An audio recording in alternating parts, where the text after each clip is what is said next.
देखो मु भावुचे गणतंत्र गोटे बहुत बड़ कथा हवाकू जाउची कि आमे जो माने विभिन्न सेल्फ हेल्प ग्रुप बा गोष्ठी गढ़ी थिले आमे एथर प्रति परिवार केंद्र सरकार कहिथिले प्रति परिवार को ग्रुप सहित जोड़िबा किंतु एमती अनेक वंचित परिवार अच्छे जो माने ग्रुप सहित जोड़ी ही नथिले तेणु एबे राज्य सरकार प्रयास करी मिशन शक्ति विभाग सबु घर को ग्रुप सहित जोड़ुची एवं जो माने आगरू किछि निर्दिष्ट दलर लोकन को से ग्रुप रु बाहर कर देथिले एबे समस्ते ग्रुप को जीपीएलएफ रो निर्वाचन रे भाग नबार सुजोग मिलिबो प्रतिनिधित्व मिलिबो एवं सबु घर को जोड़ी पुणी थरे स्वयं सहायिका गोष्ठीर जो माने सभापति संपादिका अछंती से माने नुआ लोक हेबे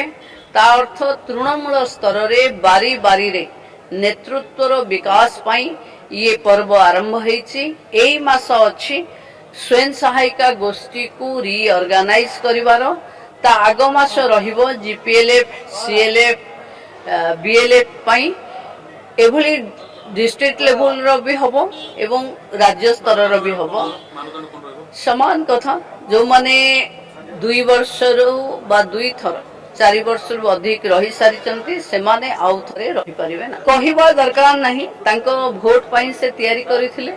सेथि पाई राज्य रे एसएसजी रो रजिस्ट्रेशन नहीं बिना रजिस्ट्रेशन बॉडी को कोटी कोटी टंका दिया जाउची रजिस्ट्रेशन नथिबा कारण रु ऑडिट भी नहीं जोठी रजिस्ट्रेशन नहीं ऑडिट नहीं सेठी कोन पाई तैयारी करथिले सहज रे बुझी होउची